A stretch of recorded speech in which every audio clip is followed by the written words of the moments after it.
Hello and welcome back to LCS Countdown. With our time capsule tucked away until summertime, I want to take a look at our schedule for the day. We're going to be starting off our matches with Golden Guardians taking on 100 Thieves, followed by Dignitas facing off against Evil Geniuses. TSM and C9 will battle on the Rift right after, before we close out the day with TL versus CLG and FlyQuest versus Immortals. But for more on that banger between TSM and Cloud9, let's check in with our casters, Freak and Azale.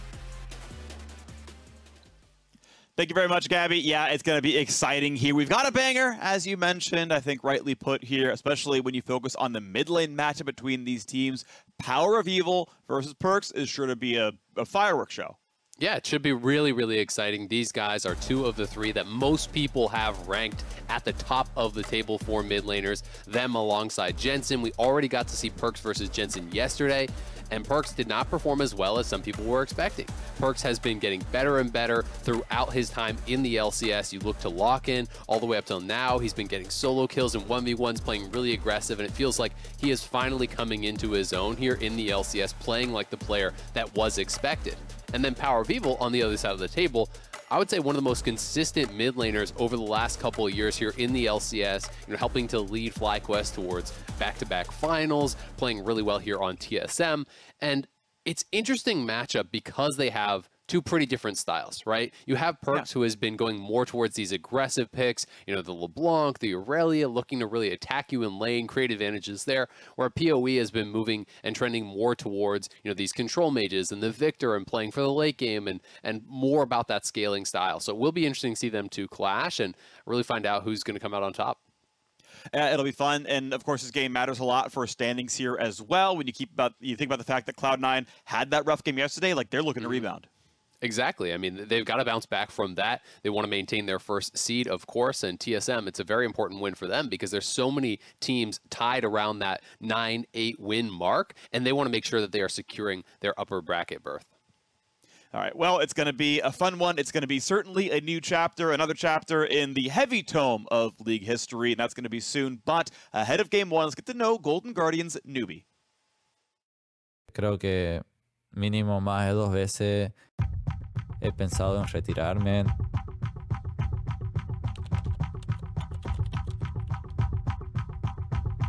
No siempre cuando estás desmotivado puedes encontrar la salida o puedes encontrar la motivación tan fácil.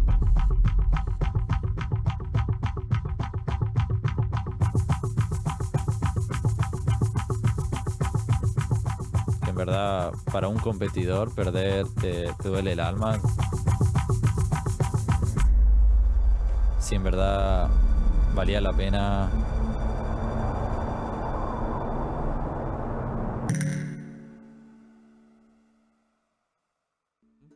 ¿Y ahora cuál es la meta? ¿Mundial? Siempre miraba el Mundial como algo muy emocionante porque te cruzabas con los mejores jugadores del mundo prácticamente. Y siempre tuve como ese sueño de ir al Mundial porque es como un desafío muy grande.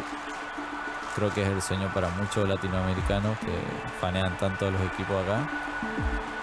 Todo lo que teníamos que hacer para clasificar al Mundial era ganar un split de clausura. Nosotros terminamos segundo ese año y el siguiente año quedamos tercer puesto en el Apertura y en el Clausura.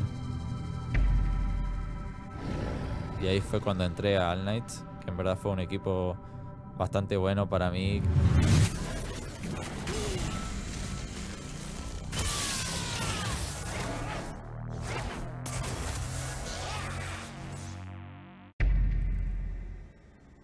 Pero obviamente se falló en ese momento de jugar la final contra Isurus, que era por el pase al Mundial.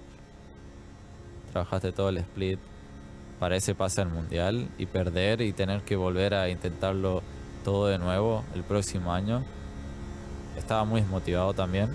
Estaba a punto de retirarme, no sabía qué hacer. Me sentía cansado con eso. En mis peores momentos de mi carrera, cuando estaba perdiendo la motivación de si en verdad quería seguir haciendo esto, quería seguir jugando. Por eso siempre pienso que es muy importante estar descansando, descansar. Cuando tengo tiempo libre siempre puedo pensar más de mi pasado y eso como que me da más motivación de dónde venís, para dónde vas.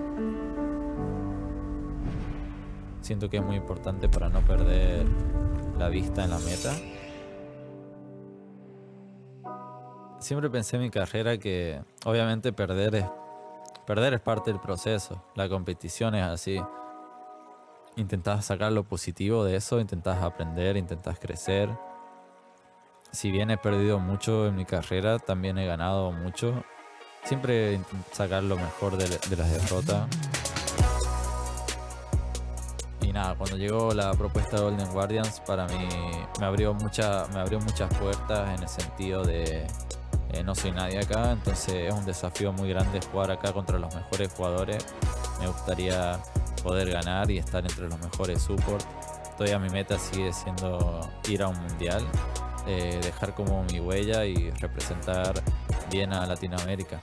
Tengo muchos fans y mucha gente me apoya por el hecho de que estoy acá, de que se logró salir de Latinoamérica y estar compitiendo afuera, es un gran logro.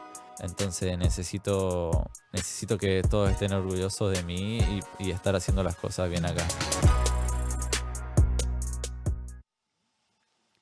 We just saw a clip from Golden Guardians Prospect Series. Always awesome to learn more about the players and their stories. If you want to check out the full episode, head over to youtube.com/Golden Guardians. But before you do, we've got a Golden Guardians game right here, baby. And the last time GG took on 100 Thieves, they came away with the win. Yeah, I think people need to remember that this is the game that was super, super long with the Blaze Olive on Tristana, and everyone was, kind of talking about that. And the most about this game was the fact that, like, oh my God, the Golden Guardians could have closed out faster. They had huge gold leads. This Tristana could have played more aggressively, but they still did pick up that win, and it was a pretty big upset. That was basically 10th place team taking down fourth, third best team at that point in the split. So it was a pretty impressive showing out of Golden Guardians. Yeah, I think that. Go ahead, Emily. Oh no, I was just gonna say, like, I think one of the things that 100 Thieves have gotten a lot of criticism for is this whole Damonte Ryoma swap. And one thing I did want to bring up using 100 Thieves as an example, this isn't actually me criticizing them, by the way, because when you go into a new meta and you feel like you can't adjust to it, their response to play someone who plays mid lane more as like a control point that radiates outwards instead of someone who roams to side lanes. That's not a bad response. I'm not disagreeing with it. But one thing I don't see a lot of North American teams do, and I just kind of want to use 100T as an example here, is I don't often see them, instead of going to be like, okay, we're now going to put, Damonte on control mages initially, right, was the experiment.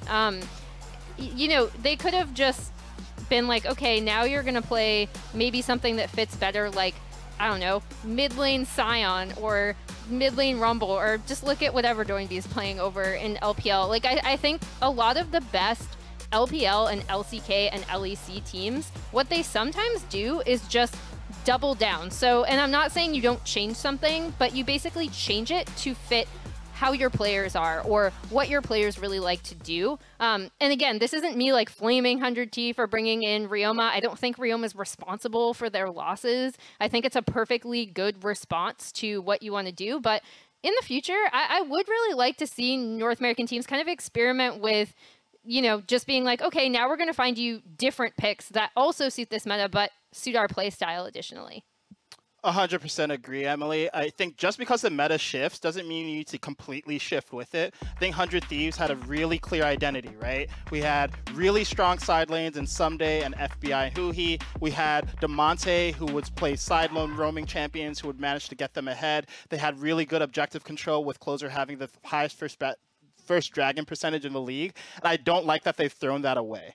If they want to try Ryoma, that's fine, but in my personal opinion, this is not the time in the split to completely change your team identity. Are you going to be better at playing meta than TL or C9? Probably not. So for all means, try the Ryoma experiment, but at some point, I'd actually like to see Damonte back in. I'd like to see him on picks that suit his style and suit his strengths, even if they're not meta. And I'd like to see this team become the early game dominant team that they've been most of the split. I think that's a very important distinction. The fact that you are all not criticizing Ryoma versus Damonte. It's what they provide for the team and the overall identity for 100 Thieves. But before we load on to the Rift, I want to see your predictions, what our analysts think are going to go down today with all our matches. Boom. Oh, no, there is a difference. Okay. Oh, I've only ever... All right. Oh, yeah, okay. There we go. Mark is different. Yeah, Mark, you got EG. I think it was a fairly tough day. I think the FlyQuest and Mortals game, I'm surprised to see similar opinions across there. EG Dig, I think, is pretty close, actually. Both teams have relied on objective control and team fighting around that a lot for how they actually win their games. And both teams have had big throws around those same objectives, too. So I think that's one of those games where I'm like, honestly, it could go either way. I wouldn't be that surprised. I'm just feeling EG right now. All right, well, eventually we'll find out who on the desk got those predictions right. For now, let's go ahead and send things over to Freak and Azael for game number 1. Thank you very much. Game number 1 is about to begin, and it's going to be a lot of fun here. All right, Golden Guardians, look, they may have been locked out of playoffs. They're in 10th place, but again, the record carries through the entire year, so these games still matter for their chances at Worlds. We heard Newbie talking about getting to Worlds, doing more stuff there. And yes, making that happen, but improving as well. The mantra I'm going to repeat for me and for you is that, like, in June, these games would have been wins. So it's, what is the road until they're at the skill level where those games turn into wins? And speaking of wins, one of the two was against 100 Thieves last time they played, so some egg on face. We'll see if 100 Thieves can bounce back. Be interesting to see if 100 Thieves wants to ban away that Tristana, one of the things that people were talking about with that game. Blaze Olive did get a win on it. Also, nearly had another win when he was playing it, so it has been, I think, one of their more successful champions, something that they can really play around, allow them to scale up, look towards those team fights in the later stages. For now, a lot of jungle attention, expecting that Olaf to be banned away. Don't think they're going to want to give that over to Closer. Pretty much the only time you see red side not banning out the Olaf, it feels like, is if they're trying to leave both Udyr and Olaf up and do a trade, because those really do feel like the clear kind of S-tier junglers right now. We'll say one surprise I've got right now is the fact that it's a blue side Udyr ban that's so permanently, just the red side ban in the first place. But being left up in this case, I'm looking at, banned against stats online. Yeah, a lot of teams will leave up Udyr. Seemingly Closer is not one of the players who brings it up. It taxes a ban there for 100 Thieves. They're going to grab Hecarim instead, which will give the team some really strong engage and still a fast clear. It feels like it pairs well with a lot of the kind of champions that people are playing in the meta currently. A lot of dive comps, it feels like these days. Hecarim can pair well with things like Shen that's gaining popularity, can pair well with Kai'Sa, with Tristana. A lot of the champions that do have the ability to go in to follow up. The meta for supports is also very heavily towards engage. The Alistars, the Threshes of the world are so incredibly popular. Rel in there also. So we will see what they want to pair that with, but Kai'Sa being taken away, wouldn't be surprised to just honestly get a Rel coming through right now, but they prefer to actually just take their jungle pick here.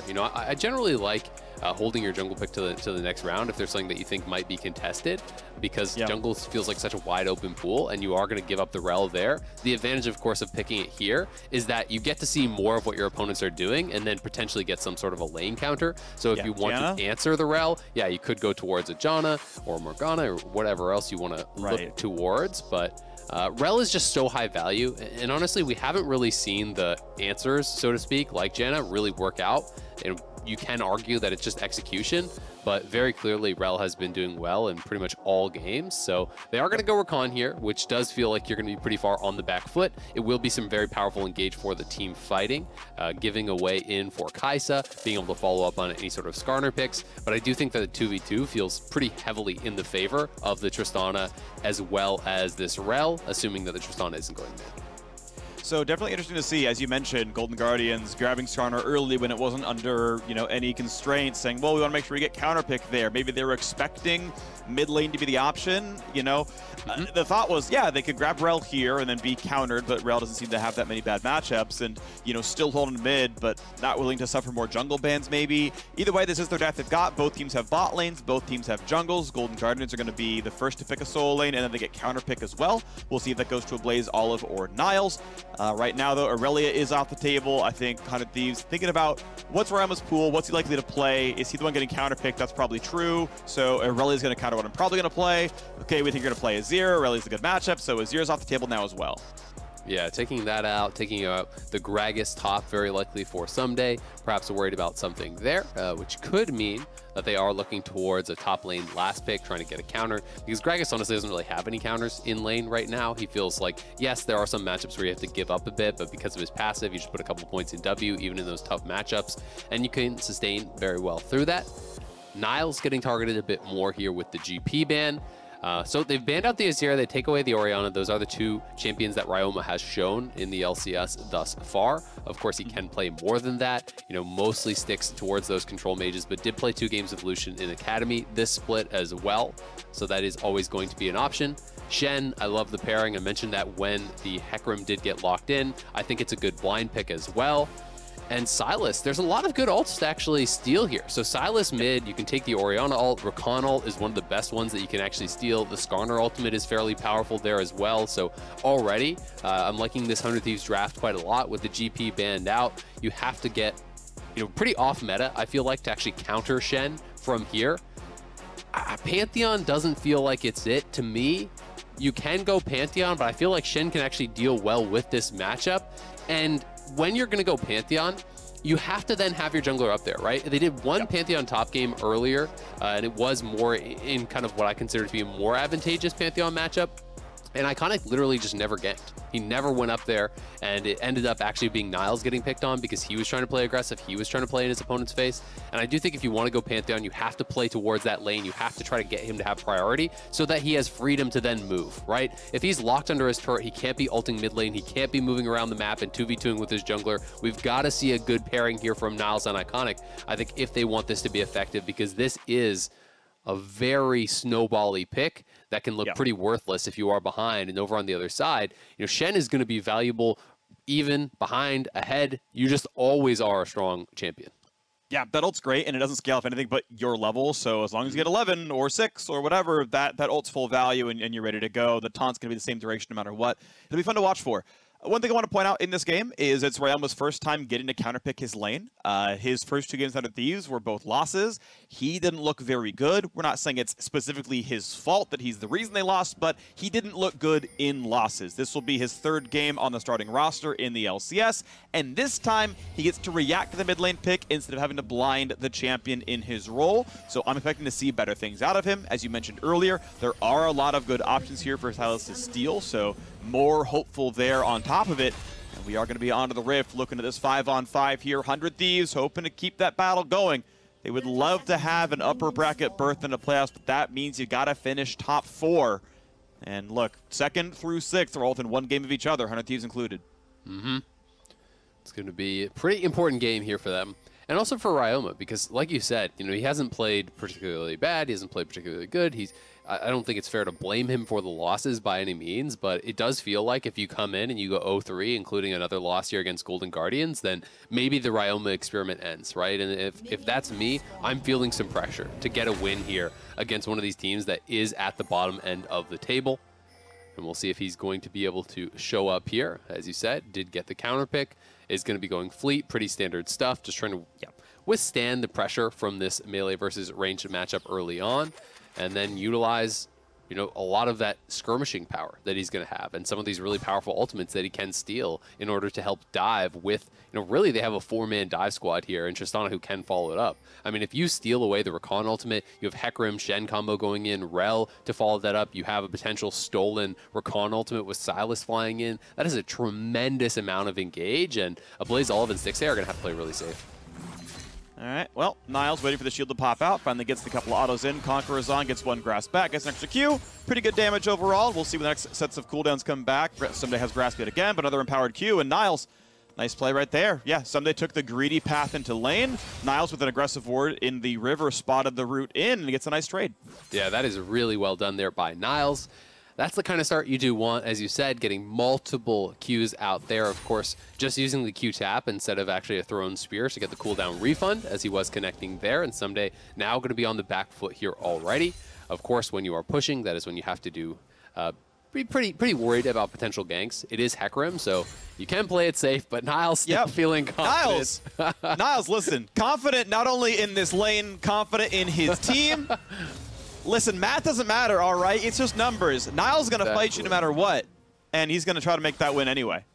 He's talking about summer, obviously. He's talking about spring. I like the confidence. We'll see how it works out for him. Someday on one farm right now. We'll see how much he can actually pick up under his tower, but it is a bit of a rough start. He even went W second, you could see there, but a missed timing. He actually gets stunned as he popped his W, so that's going to be on cooldown. Didn't actually get anything with it because the Keyblade was not on top of himself when he actually propped it, so he does end up wasting that, and it's just going to be a quick reset. So Niles just does a 3-wave push back to his base, and we'll see if they can get anything here with this trade. Good chunk of damage, but who's going to get a lot on the way back out? That's the difficulty of these sort of hard pushes is, yeah, you just slowly walk away as Rel, and the trade-ins are going pretty close to equal. Health relief for FBI, more important, obviously, so he's going to feel pretty good. You'll be trading back and forth, and as long as Rakan is able to get some free hits and keep the gold income going, you're going to feel really, pretty good about Spell Thieves. I will say, though, gotten all the potions already out of the Golden Guardian's bottom lane. So that is kind of the concern here, right? Is that it's like, oh, the health's pretty even. Well, not really, because you've already used all your potions, and they're setting up here for a potential dive. We'll see if he can land it. The flash stun's coming in. Rocked over the top. Six trying to kite away, staying alive as long as he can. He's running back. The Ignite is on. The Summoner Heal will keep him alive. The tower dive still forces 3 Summoners out of Golden Guardians. They will lose the wave, but at least they will survive. Yeah, they do survive there. You like the aggressive attempt. Someday going to have to taunt to safety, and that wave is pushing away from him. So this is actually really awkward for him. He doesn't know where Skarner is. We'll see if he even wants to TP back to that lane. Roma taking a good amount of damage here. I like the attempt from 100 Thieves. It feels like they have really been kind of pulling back on some of these early game plays that they had been going for very frequently early on when you talk about lock-in, when you talk about those early weeks of the split. And the trades keep going topside, and honestly, yeah, Niles having TP, like this is like one of the best feelings in top lane as far as I can tell, when your opponent TP's back and you're still equal in resources. Yep. You're like, all right, I'll get you as low as I can. I will shell out my health bar, my mana pool, and then I will TP back in at 10, after 10%, and your lane's over, and I'm gonna get control afterwards. So we'll see how much Niles can get done, as long as it's not too risky, because if he plays down the 10% and closes there, he's dead instead. Exactly, and that is that line you're trying to walk, as you say. You're trying to tax their resources when you are going to TP back. So in this case, he doesn't want to play it too risky, but may want to hang around for this wave, see if you can actually hold it into a bit of an awkward position, because if you're Someday, you are pretty nervous right now playing without your TP. Any sort of gank that comes in is very, very punishing. Niles, of course, had that really good level 1 start and was able to get the full reset, and that's something that he has really struggled with, is just the minion wave management.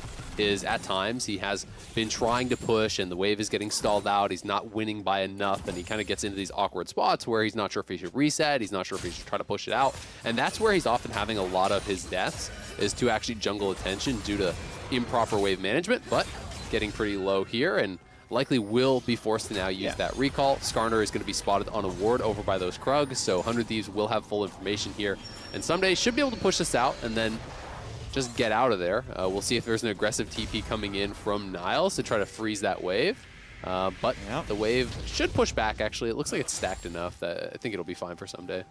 Looks like it's going to be the case. We'll see if the cannon ever goes down or if it's going to be left up for the Shen. Seems likely. Closer, though, as you had mentioned, they had spotted Iconic on a ward a little while back. So Closer, with his bot lane having pressure, with the mid lane pretty close, and knowing Skarner's on the wrong side of the map, that is going to be a pretty quick Dragon pickup. Well done, 100 Thieves. Very consistently, they stack up the early Dragons. I guess they don't always get Soul. That's EG who's winning in that metric, but 100 Thieves are second place in Dragon Souls, and it's stuff like this. They always find the time to grab it in the first 7 minutes. And it's always nice. Even if you don't end up getting a Dragon Soul, it can actually put a lot of pressure on your opponents later on in the game. We'll see if Iconic can smite that away. And he can. Nicely done. Because if you get to that 3 dragon mark, your opponents basically have to show up to the dragon every time, and it gives you the opportunity to then say, okay, well, this one we're actually not going to go for. We're going to threaten a Baron, or we're going to take some towers, or we're going to steal away your jungle, whatever. You have options, and it really limits your opponent's options, so I think that's one of the things that is pretty powerful about that. And also to touch on the jungler builds here a bit, we're seeing so much Lucidity as an early pickup here for the junglers these days. It feels like on a lot of these kind of farm to 6 style champions, people are really prioritizing the playmaking, having the summoner spell cooldown reduction, as well as just the early tier 2 boots for the move speed. It has been gaining in popularity. Of course, your clear is slower. You know, your first item completion, that mythic, is going to be slower, but is not a lot of early game power. Pretty big engage, though. Sticks are getting jumped on by every single person possible. Double kill for the explosion. FBI. I want that to count as 2 first bloods. More than 100% now for him in this game. Oh my God, they just got destroyed. A great engage there from Huhi coming through in closer in the river, not spotted, able to follow up very, very nicely. They just got completely comboed by everything as they go together here. You can see jumping in, the stun to follow it up. The ultimate comes through, and the stun did catch both, as we saw that Newbie actually jumped to Stixay there to shield him up. So they both get stunned, they both get feared. The explosive charge blows them both up, and FBI with 2 quick kills, plus he's up a good amount of farm here, is such a big deal for 100 Thieves, because this Tristana is going to be so difficult to deal with and has so many members that are going to be fighting in front of him that are going to be diving in and creating space for him already. It's going to be very tough to deal with FBI this game.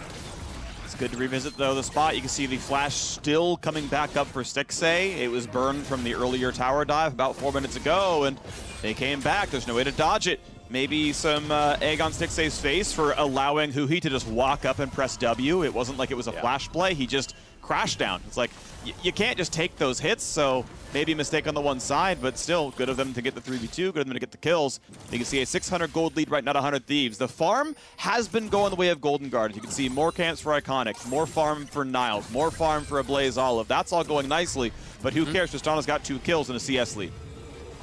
Yep, and they are going to have that Rift Herald as well. When's the last time you saw support with the Rift Herald? Because I can't remember a single time I've seen that in so long. So Huhi will have that. It means it's going to be more gold in the pocket of FBI, almost guaranteed when they do drop it. Of course, there is that slight farm advantage here for Niles, more minions for him to pick up. But honestly, as the Shen, you are feeling pretty good about this, especially due to how that level 1 actually shook out. That did give Niles a pretty big advantage. But now in the mid lane, nice. Shockwave going to pull Ablaze Olive in. Hecarim can't get the rest of it going, though. Ablaze Olive manages to run away and stay alive. Huhi running around, went for cooldown boots himself, by the way. So Huhi's going to have more flashes, more ults. That'll be nice to track down the line as the primary engage or secondary engage of the team. Both horses going to do pretty well. Yeah, this combo really has been so popular. Rel Hecarim, seems like we see it in quite a few of the games. This is a bit interesting. You know, for the most part, we've actually been seeing damage Hecarim. This is looking like it's going to be a tank Hecarim, so very likely going to see Chem Tank, I would assume, here in this build, now that we already have the Bombi coming through. I can't remember seeing this in the LCS, at least. It feels like almost always Gekko's played it this Divine, week, but okay. So, but that's you know, it, at least in the LCS, it's been pretty much Divine Sunderer. Their composition isn't extremely high on damage, but I guess the thought process is, hey, I just need to get tanky. My AD is already fed. Tristana's going to bring the damage. I just need to be able to actually dive in and soak up pressure, you know, push back the Kai'Sa, push back the Orianna, and FBI is going to get everything else done. For what it's worth, I looked up solo queue win rates. Chem Tank is well above both Divine Sunderer and Trinity Force, either Makes one. sense. So at least as far as solo queue is concerned, you know, being willing to play the tank, it's a positive for you in pro play. We are seeing it gain some traction.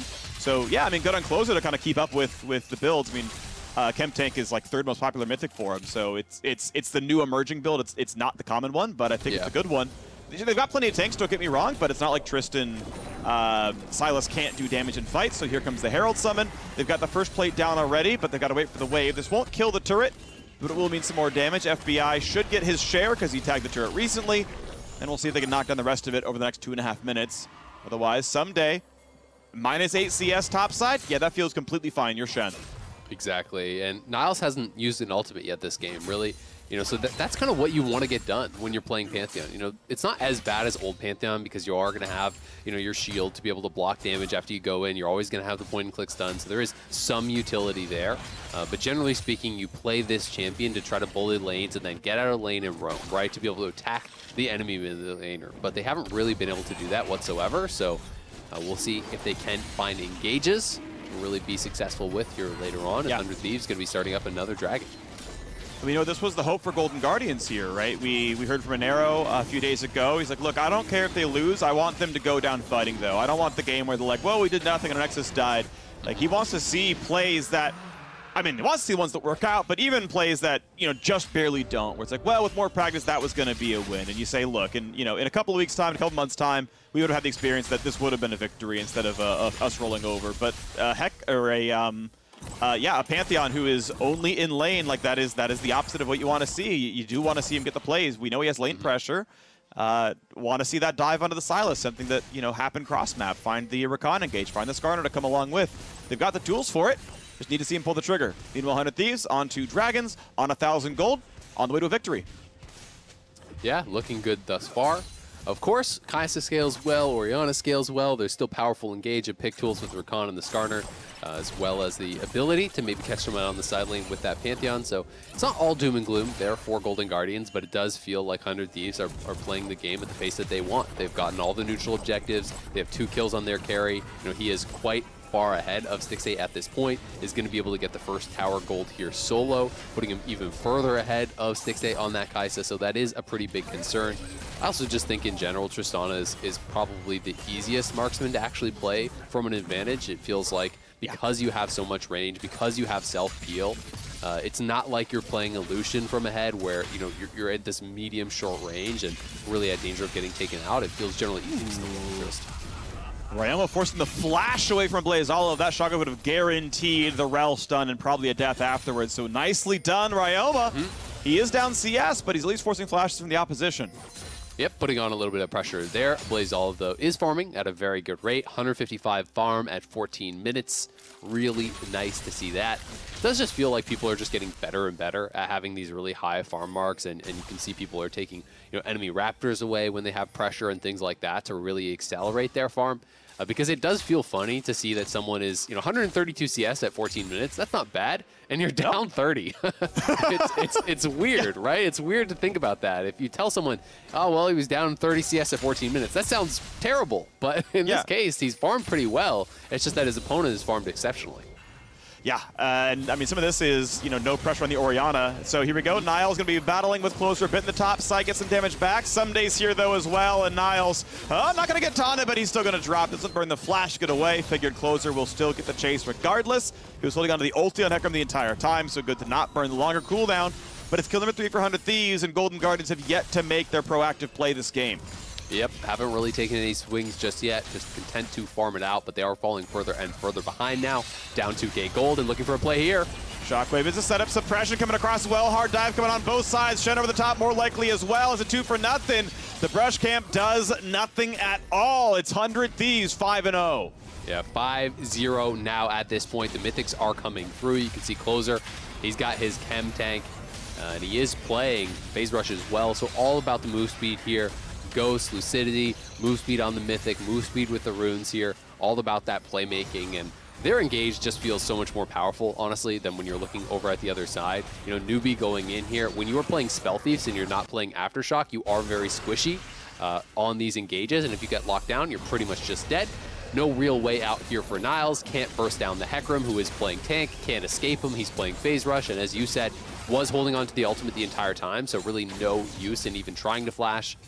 And then we look back here at mid lane. Ryoma going in, does get hit by that shockwave, but Shen is already coming through with the ultimate. They barely even break through the Shen shield there with the Stand United. And yes, Newbie is engaging with his ult, but as I said, no Aftershock. You're playing Spell Thieves, you're incredibly squishy. So you go in, Rel goes in, Rel has Aftershock and this massive shield from dismount, and you're CC'd up just automatically by trying to go in on top of the Rel. You are going to explode. It's so difficult, I feel, for Rakan to actually play out these circumstances.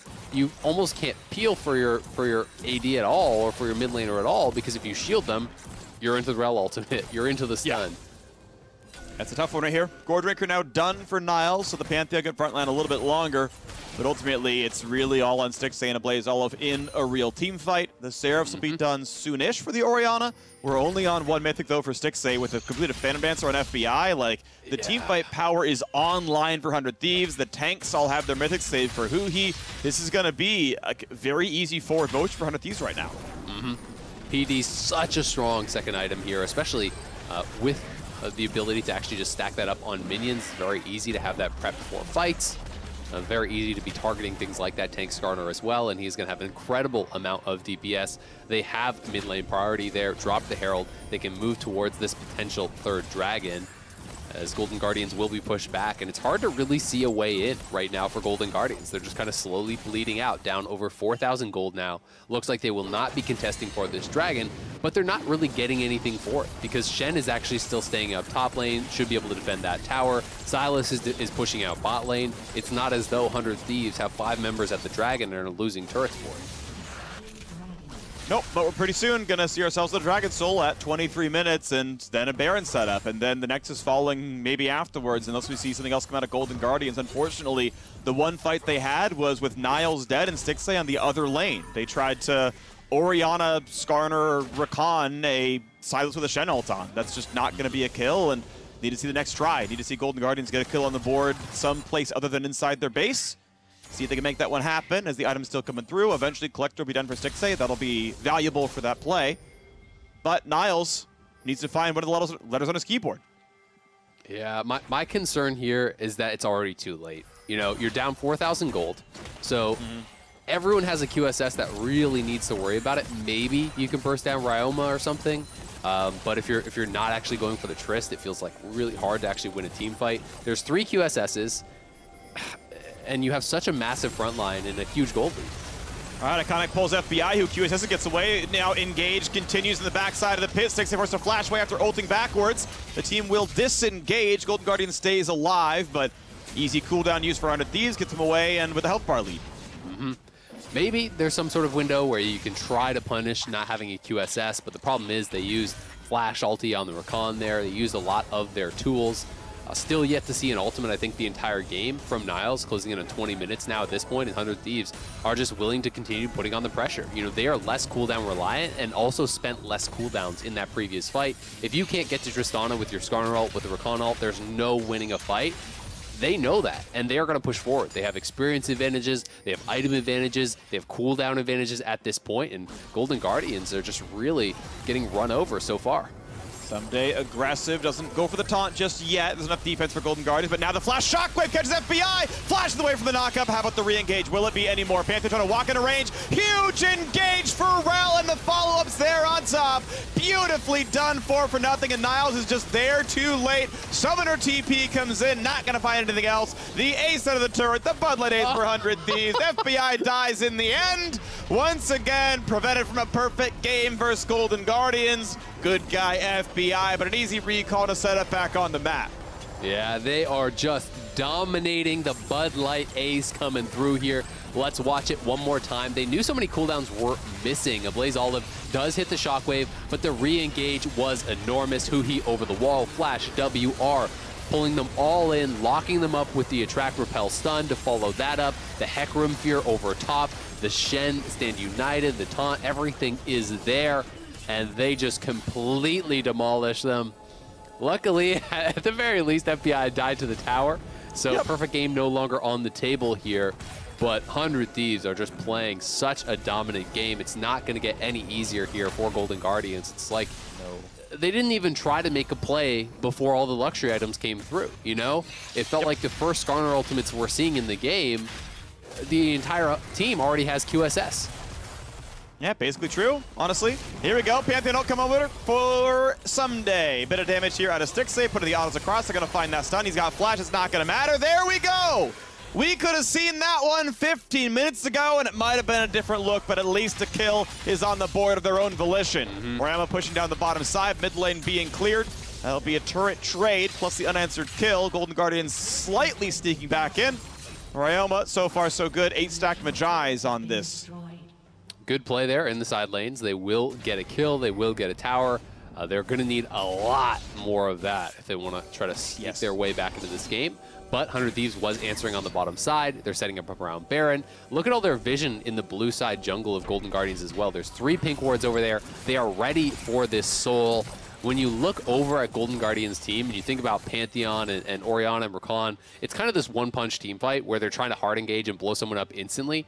If you lose Mountain Soul while being down already, you know, 6,000 to 7,000 gold, I don't think you ever are going to kill someone off really in a reasonable fight. So they know that it's going to be a contest here. 100 Thieves are the ones setting up faster. They have Someday pushing out top lane, but he does have the Stand United available here. And Ryoma critically has the Skarner ultimate, which could be pretty big if someone walks a little bit more forward.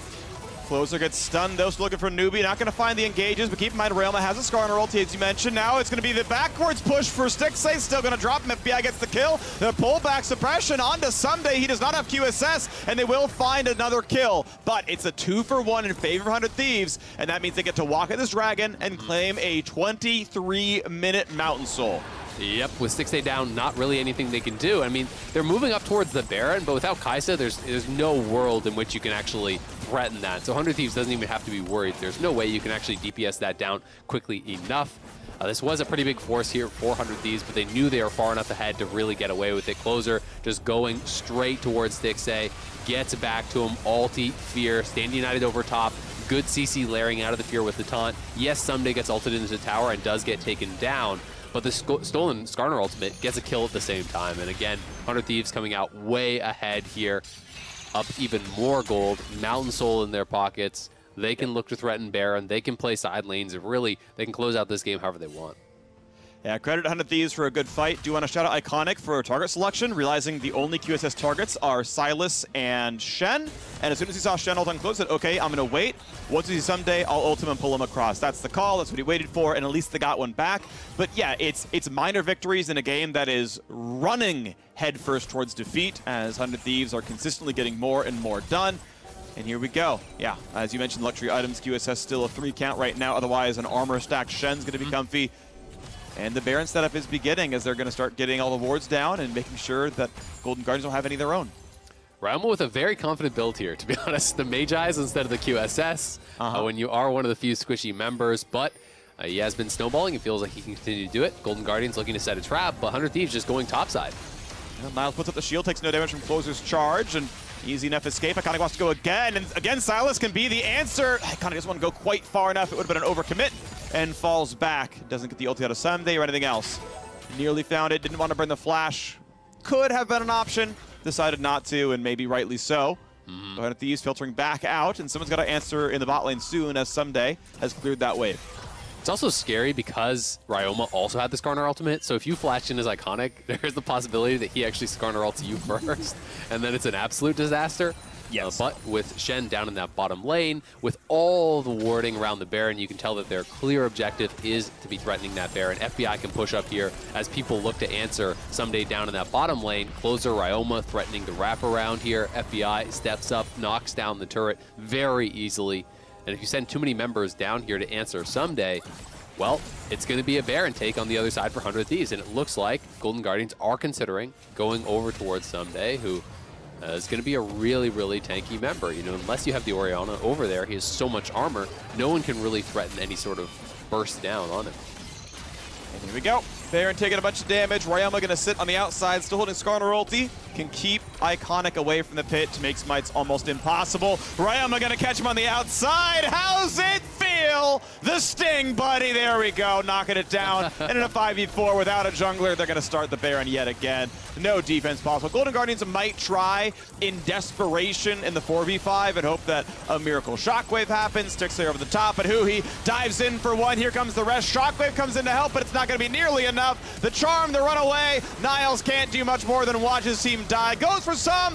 Okay, FBI a bit too frisky there, but the follow-up is here. Ryoma on a rampage, and the rest of the kills come through to the Bud Light Ace for 100 Thieves. Crushing through this game. The Baron should be theirs as well. FBI getting pretty hypey, jumping directly on both the Soul Laners' heads there. They were still at full health, so strong enough to knock him down, but it is the Bud Light Ace. I like the 100 Thieves are taking no chances. The flank coming through from Ryoma, finding the Skarner ultimate to get the initial pick. And then instead of going for, yes, it's a low chance at a steal, but maybe a Blaze Olive has the miracle steal with the shockwave or something, so why even risk it? Go over the wall, turn for the fight. Again, Stixxay just locked down 100-0. He will get killed off, and Iconic, oh no, Scar. Just again.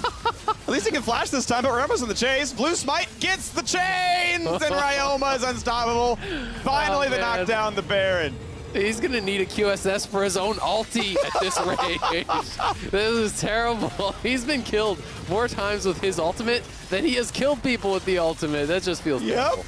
That's bad, but at least Ryoma will flash away. They get a summoner spell, the ult comes across, and a shutdown goes to Stixxay plus a teleport to save. So Sunday's now alone. This might not deserve the game, but it will maybe be 2 kills. Just kidding, they've galloped back in. A shockwave at a 2.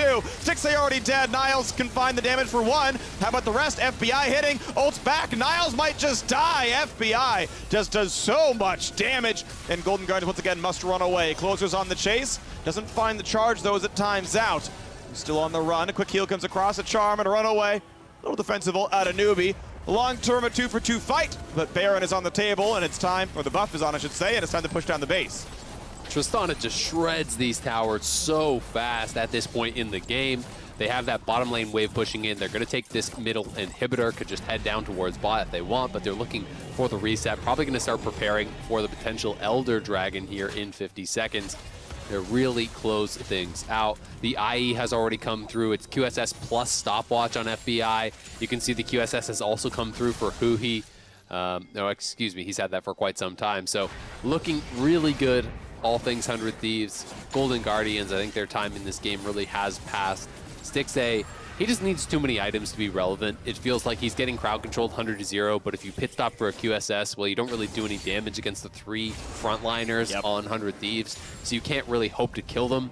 And you're kind of just in this lose-lose situation, as the Kai said at this point in the game, where you basically just have to hope that you somehow have a miracle fight where you don't get CC'd and can kill them all. But there's just too much engage, too much CC in every single fight.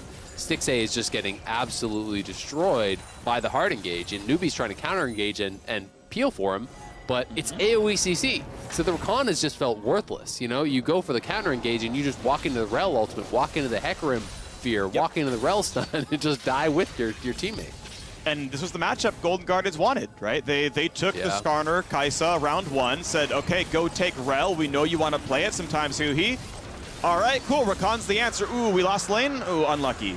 Sure, there were some ganks, but even in the 2-on-2, it was already a little tragic. So, unfortunately, Golden Guardians, the most counter-picked player for them is, in fact, Newbie, and they couldn't find a win with that one. Now, someday, going to be found out yet again. They got to find the 3-on-1. They should likely get the kill with Shockwave over the top, but Elder Dragon's already been taken, and the re-engage is in. Someday might not even die. You got to be kidding me. Niles picks up 1, but can he get any more? Big damage on a Ryoma as he takes down 1. A 1-for-1 fight so far, but the 4v4 looks pretty hard in Thieves' favor. A double kill over there. FBI is in. Newbie, goodbye. And now it's time for the last one. Stixxay can only run away. Ryoma just kept Drain taking him. A triple kill for the new look mid laner. 100 Thieves finally get a win with this lineup. They lost the other 2 this week, but they will grab 1 yet again. They will improve to 9 wins, where the other second place tied teams are. And we will wait for their last week play to see where they're going to end up. Knocking down the last of the minions. Another quick dive coming across. Ouch! That was fast! Down goes Ablaze, all of 100 Thieves. It's another Bud Light ace for good measure. A 30-minute victory over Golden Guardians, once again, just shy of second place. This one was an absolute slaughter. 25 kills for 100 Thieves in 30 minutes. Almost hit a kill a minute in that game. Ryoma having a good one, but really across the board, 100 Thieves looking very, very strong. The early double kill for FBI, setting him up for success. The engages from Someday, Closer, and Huhi were really looking on point here. And I just think that Golden Guardians didn't push enough with the tools that they had early to try to really test 100 Thieves, and you just allowed 100 Thieves to play the game at their pace, always being the one looking for the engage, never really on the back foot. And we got to see 100 Thieves that look proactive, that look dominant, and it's a good thing to see. Yep, well, math or not, the Golden Guardians miracle run is certainly not looking good right now, as they are still only at 2 wins, closing out their 5th week of the regular season. We'll see if they can get any more down the line and how that looks for the rest of the year, but it's another 100 Thieves win and a well-played one at that. So it's time for us to step away. When we return, Ryoma will be talking with Dash in the Verizon post-game interview. See you soon. Jake from State Farm. I would like to formally extend my gratitude for the Russell rate on my insurance. Do you mean surprisingly great rates from State Farm? I don't believe in accepting help, but I'll make an exception. Here's the deal, Russell. There's no special rate. These prices are for everyone. With the oak and the eagle as witness. Consider us square. I made that from memory. I know your face that well. When you want the real deal, like a good neighbor, State Farm is there.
Welcome back to the LCS and the Verizon post-game interview. I'm here with Ryoma after a crushing yet necessary victory here after a very tough weekend as you guys vie for playoff positioning, particularly one of those top 4 spots. But overall, Ryoma, I just want to know how you reflect on the weekend after a couple tough games, rather, and then a nice solid win here. It was a pretty rough weekend. Well, for me anyway, at least. I feel like it was, for me, I was still getting a bit comfortable with the team. We only had like 3 days of practice, but still obviously not really an excuse. But I think next week we'll look definitely a lot better. I think we versed EG and TSM and they were pretty rough, but I think we'll definitely bounce back from this. Well, let's talk about what better looks like then. I love where you're going, because in that battle for top 4 to secure a spot in the winner's bracket, you know, what aspects of your team's game do you feel like you need to work on and improve ultimately to solidify one of those spots? I mean, for me, anyway, the way I see it is I think we're all really good players. I just think we just need to be on the same page with what we want to do. I think that's a lot of it, I'd say. I think once we get back into form, I think it'll look a lot smoother, just like our execution. And then I think from there it'll be smooth sailing. Now you have some interesting matchups next week. I think the first 2 people would consider a bit of a warm-up when they consider what the final matchup you have on the weekend is. It's Immortals, it's FlyQuest, and then you close it out with a serious banger against Team Liquid. When you think about those 3 teams and the matchups that you have, not only as a team but individually in the mid lane next week, how do you look at them? FlyQuest, Immortals, and Team Liquid. I'd say, obviously, I think Liquid is obviously the hardest probably, but I think the mid lane, from the mid lane perspective, I think they're all pretty good, I guess. I'd say, obviously, I think Jensen's better than the other 2, but I think as long as we get back into form, I think we'll take the win. That's hey, we want to see the wins. We want to see 100 Thieves return to, you know, that early dominance that we saw in this split. Just one more question just off the top of my head for you. I'm curious how you view yourself as a mid laner. What are your greatest strengths as a mid laner? What do you provide for the team? Be it champion style, be it, you know, communication. I just want to understand a little bit more about what Ryoma lends to the squad. Honestly, for me, I think it's just like I really like fighting. Honestly, I just want to fight all the time, but I don't think. I mean, I guess competitive league is like sort of like that, but I just really like fighting, honestly, and I think this is like the perfect team to be fighting with. Like, just everyone loves to fight, and once we get just into fighting form, I think we'll easily take it. Well, that was on absolute full display today, to say the least. Well, Ryoma, thank you so much for taking the time to talk to me as we toss it back to the State Farm Analyst. Thank you. So wonderful to get to hear Ryoma's voice again here on the LCS broadcast following a victory after a disappointing start to the week. When it comes to this game, though, you should always approach every game on the Rift as an opportunity to win it out, but it does feel like some things were harder than others when you take a look at the draft right off the start. Yeah, so I really liked 100 Thieves draft here for a few reasons, even though I know people are probably going to complain maybe about counter-picking yourself as Silas. I like what this draft does because it still harkens back to what we really liked about 100 Thieves, right? It gives them a lot of setup for turret dives or just catching people off guard, diving forward, all of that stuff. And by contrast, on the other side, Golden Guardians are on red side, but then they end up counterpicking themselves several times, and it just means that I'm not going to go ahead and say, like, this game was decided in draft definitively and objectively, but you put yourself in such a disadvantage right off the bat, and we kind of saw that early, right? If you have a losing jungle matchup, if your waves aren't pushing, even when they did get prio top or had prio mid, they weren't really able to capitalize on it because of the rest of the map state. So it sets themselves up on the back foot from the get-go, and it's particularly egregious when this happens on red side because that gives you a lot more counter pick opportunity. And then when we go into the gameplay itself, right, yes, the draft was here, but 100 Thieves started doing some of the things, Primal, that we've seen them do when it comes to them being at their top peak.